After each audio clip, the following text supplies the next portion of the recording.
Hey there, Internet friends. Trevor Starkey here with another episode of Wrestling Wednesday. We have, of course, the big experiment that is the Greatest Royal Rumble happening in Jeddah, Saudi Arabia this Friday. So I'm going to go ahead and just treat it like a pay-per-view and throw out my predictions. You have this basically with like a match card kind of rivaling,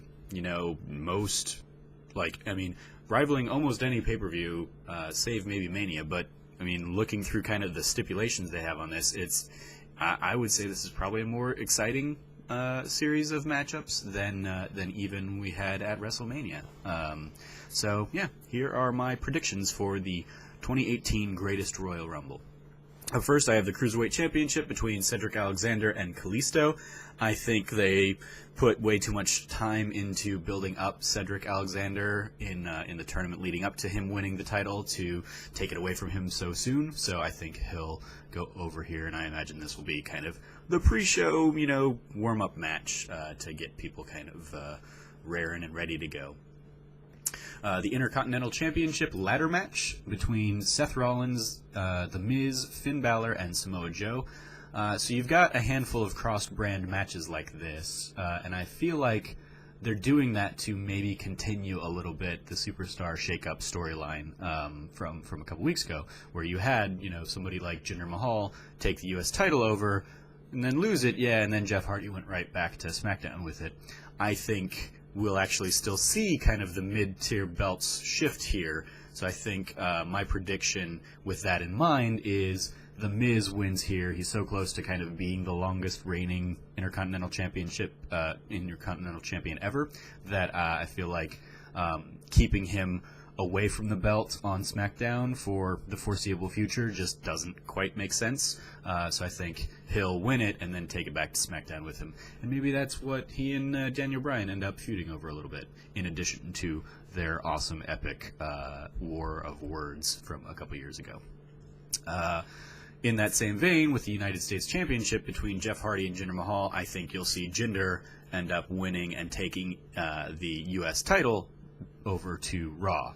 I feel like putting the belt on Jeff, he doesn't really need it, but it was a nice kind of feel-good moment to give him that Grand Slam championship thing. But he can kind of, just enjoy a singles run in on the SmackDown side of things without necessarily needing the belt to help kind of keep him alive there. So that's my call on that one. Moving on to the Tag Team Championships on the Raw side of things. Again, we have like the last of the cross-brand matches here with Matt Hardy and Bray Wyatt versus The Bar, Sheamus, and Cesaro. I feel like it wouldn't have made too much sense to have The Bar lose to a 10-year-old boy at WrestleMania, then go over to SmackDown, then win the Raw titles just to go back to Raw. That just seems too out there and convoluted to really make that happen. So I think they should stay on the SmackDown side of things for a while and kind of enjoy the fray in that division.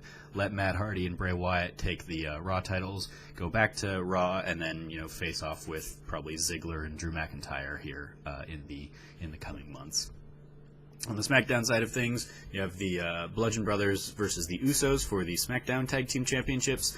I think without Naomi's glow there to help the Usos, I think the Bludgeon Brothers, we'll see kind of the same kind of squashy match that we've seen with them. I think this will probably be over in like 5 minutes, if anything like that. So my call there, Bludgeon Brothers winning.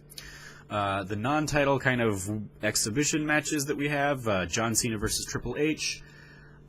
I don't really have too much to go on for this, but I think Triple H will win. I think he's, the company man before John Cena was the company man. And I think kind of in the same way that he even went over Jinder Mahal in India last year, I think we'll see Triple H go over John Cena here as well. Then we have The Undertaker versus Rusev in a casket match.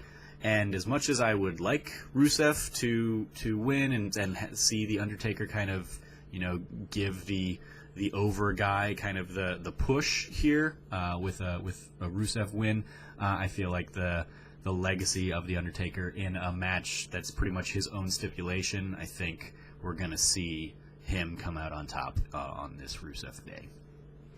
To the big titles, WWE Championship, AJ Styles versus Shinsuke Nakamura. I feel like the story here has basically just been Shinsuke low blows AJ for the last few weeks since WrestleMania.